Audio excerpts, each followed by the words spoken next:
Information है कि आपको मोहतात होने की जरूरत है। क्यों? मुझे जैसी फीलिंग है, गट्स फीलिंग है, आप जल्दी ऑफ एयर होने वाली है क्योंकि आप बोलती बहुत है। आपने बस एक बात याद रखनी है, वह तो इज़्ज़ो मन तशा, वह तो ज़िल्लो मन तशा।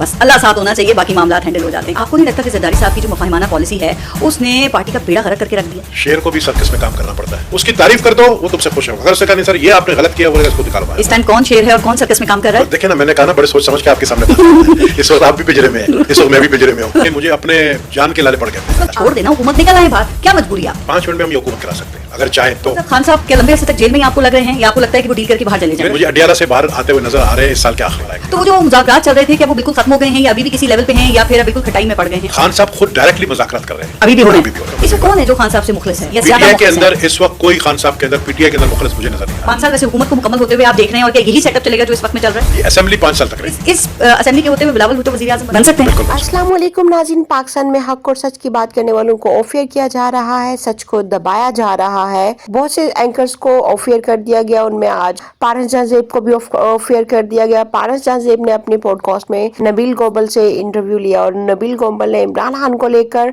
और 26 नवंबर को लेकर मौजूदा हुकूमत को भी एक्सपोज कर दिया। पारस जहां ज़ेब को नौकरी की धमकी उन्होंने वक्त से पहले क्यों दिया, ये नाज़रीन वीडियो देखते हैं, फिर मज़ीद डिटेल आपके सामने रखते हैं। बड़ा आपके शो में बहुत मोहतात होकर चलना पड़ता है क्योंकि आप खबरें निकालना चाहती है और मेरे पास ये इन्फॉर्मेशन है कि आपको मोहतात होने की जरूरत है। क्यों? आपके ऊपर भी बड़े नजरें हैं, आप मोहतात रहिए। बस मैं ये कहूंगा, मेरे पास भी चिड़िए होते हैं। एक हमारा जो साफी उसका एक चिड़िया है, मेरे पास 2 चिड़िया है। मुझे जैसी फीलिंग है, गट्स फीलिंग है, आप जल्दी ऑफ एयर होने वाली है क्योंकि आप बोलती बहुत है। आपने बस एक बात याद रखनी है, वह तो इज़्ज़ो मन तशा, वह तो ज़िल्लो मन तशा। बिल्कुल। बस अल्लाह साथ होना चाहिए, बाकी मामला हैंडल हो जाते हैं। काम आपने अपना ईमानदारी से करना है। नबील कबूल कहाँ हैं 2 साल पहले वाले वो जो नबील धड़ल्ले कबूल- से खबरें दिया करते थे और बातें बताया करते वो थे? नबील गबोल मैंने आपको बताया ना, वो पिंजरे में बंद है आजकल। मैं आपको भी मोहतात का दूसरी दफा मशवरा दूंगा। मैं नहीं चाहता हूं कि आप भी जो है लंदन जलावतनी की जिंदगी गुजारे। आपकी जरूरत पाकिस्तान में है। मैं बड़ी मोहतात हूँ, वैसे आप कोशिश बहुत भी मोहतात करती रही है, हूँ। मुझे खतरा है आपके आपने एक लिए। और भी बात की, आपने कहा कि ये 26 नवंबर को गोली भी चली थी, तो इसके बाद भी कोई सख्त रद्द-ए-अमल आया था कबूल साहब की? यही बात क्यों जाके आपने मेन स्ट्रीम मीडिया पर कही? नहीं, गोली तो मैंने आपको मेरे शो में कहा था आपके आपने। शो में कहा था। वो तो साउंड गोलियों की तो हमने सबने सुनी। मैं खुद पार्लियामेंट लॉजेस में था, मैंने भी गोलियों की साउंड सुनी है। अब वो हवाई फायरिंग था या वो एम्प्टी शेल थे या रबर बुलेट थे, ये खुदा जाता ये है। डिनाई करते हैं कि गोली तो चली ही नहीं। देखिए, ये टीयर गैस की भी जो गोली शेल होती है ना, अच्छा, टीयर गैस की भी तो शेल होती है ना। हाँ, बिल्कुल। आवाज तो बहुत सारी चीजों की होती है आवाज तो ना? बहुत सारी चीजों की ठीक है, होती है। लेकिन गोली गोली होती है। हाँ। गोली की आवाज गोली की आवाज गोली होती तो है। फिर गोलियां भी देते हैं ना लोग, झूठ भी बोलते हैं ना, उसको भी गोलियां कहते तो हैं बस कि गोली मत देना यार। और उसकी आवाज नहीं होती, उसकी वो आवाज जो दी नहीं जाती है होती। गोली। हाँ, उसकी आवाज नहीं राइट। होती। लेकिन पता है ये जो खैबर पख्तूनख्वा के वज़ीर आला हैं अली अमीन गंडापुर, इन्होंने कहा, आर्मी चीफ से ये सवाल किया कि गोली क्यों चलाई, तो आर्मी चीफ ने उनको जवाब दिया कि उस दिन आर्टिकल 245 का नफाज था और फौज और रेंजर्स जो है वो मेरे अहकामात नहीं बल्कि हुकूमत से अहकामात ले रही थी। तो सर आप क्या ख्याल है कि हुकूमत से मुराद फिर वज़ीर आज़म और वज़ीर दाखिला ही हो सकता है ना? आपको लगता है ये हुकूमत है? मैं नहीं कह रही, अली अमीन गंडापुर कह रहे हैं। अली अमीन गंडापुर कॉम्प्रोमाइज हो चुका है। अली अमीन गंडापुर की मैं किसी बात को इम्पोर्टेंस इसलिए नहीं सारे देता हूँ एक कि वो सूबे जब का- वो निकलता है सीएम हाउस पेशावर से निकलता है, तो जब यहाँ पर पहुँचता है ना, ये जो 26 नंबर जो है, चुरंगी पर। तो उसके टोटली वो समरसॉल्ट कुलाटियाँ मारता है। तो लेकिन उसकी एक किसी सूबे का वजीर आला आर्मी चीफ के हवाले से गलत बयानी क्यों करेगा, वरना आईएसपीआर की तरफ से तददीद आ जाती है। मैंने कब कहा कि उससे इस एक सिर्फ बात पर्टिकुलर आपने उसकी पकड़ी कि उसकी गलत बयानी की। मैं तो कह रहा हूँ कि गोली चली है, वो उसे शेल भी चल सकता है, वो रबर बुलेट जो मुझे चलाता है, रबर बुलेट्स भी चली है। रबर बुलेट्स किस लिए होता है? मॉब को हटाने के लिए, भगाने के लिए। सवाल यहाँ पे ये है कि जिम्मेदार कौन है, चूंकि आर्मी चीफ ने तो क्लियर कर दिया ना कि मेरे अहकामात पे गोली नहीं चली है। एडमिनिस्ट्रेशन जिम्मेदार होती है।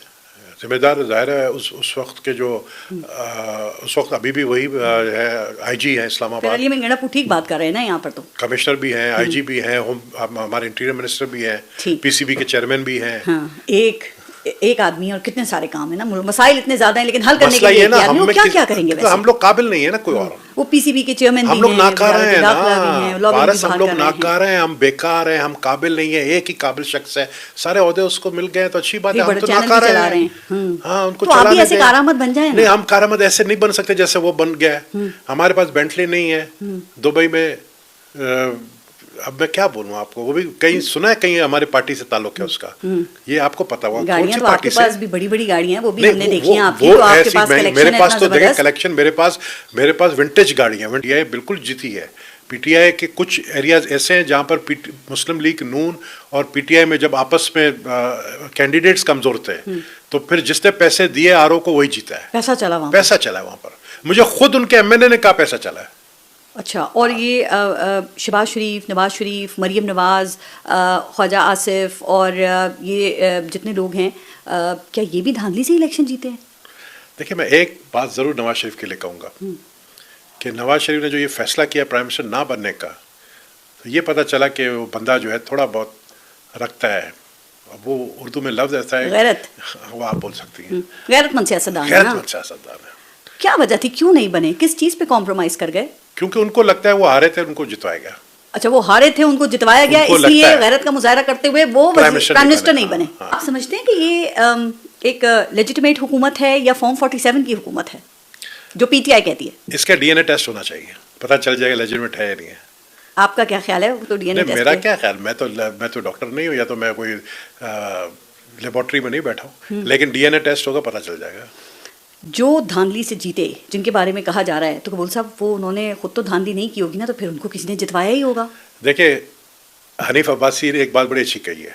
हनीफ अब्बासी ने कहा है कि मैं कुरान पे हाथ रखकर ये कसम खाता हूँ कि मैंने धांधली नहीं की है। तो ठीक, हनीफ अब्बासी ने हाँ, मतलब खुद नहीं की है। कान दूसरी तरफ से पकड़ लिया। उसने यही कहा ना, उससे कहा मैंने धांधली नहीं की है। फिर इसी तरह मैंने तारिक फजल चौधरी से पूछा, उसने कहा ये मैं कुरान पे हाथ रखता हूँ, मैंने धांधली नहीं की। बस सबने काम दूसरी साइड से किसने पकड़ लिया। धांधली की फिर है? अच्छा, आपके जो गवर्नर पंजाब हैं सरदार सलीम हैदर, वो ये कहते हैं कि ये 2024 का इलेक्शन भी 2018 की तरह धांधली ज़दा ही था और ये फॉर्म 47 की हुकूमत है। तो जाहिर है इतना बड़ा स्टेटमेंट वो क़यादत की मंजूरी के बगैर तो नहीं दे सकते।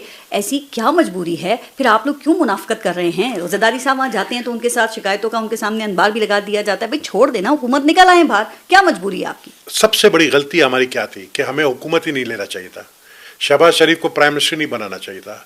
ये जो वोट ऑफ नो कॉन्फिडेंस हुआ है, ये होना ही नहीं चाहिए था। इतना अनपॉपुलर इमरान खान हो गया था। हमने खुद जो है ना अपना मैं समझता हूँ कि ये बड़ी गलती करके इसको इतना पॉपुलर कर दिया, इसको उतार के और उसको जेल में डाल के। जेल में ठहर नहीं है। आपका क्या ख्याल है? वो तो डीएनए टेस्ट मेरा है। क्या ख्याल, मैं तो डॉक्टर नहीं हूँ, या तो मैं कोई लेबोरेटरी में नहीं बैठा हूँ, लेकिन डीएनए टेस्ट होगा, पता चल जाएगा। जो धांधली से जीते, जिनके बारे में कहा जा रहा है, तो कबूल साहब वो उन्होंने खुद तो धांधली नहीं की होगी ना, तो फिर उनको किसी ने जितवाया ही होगा।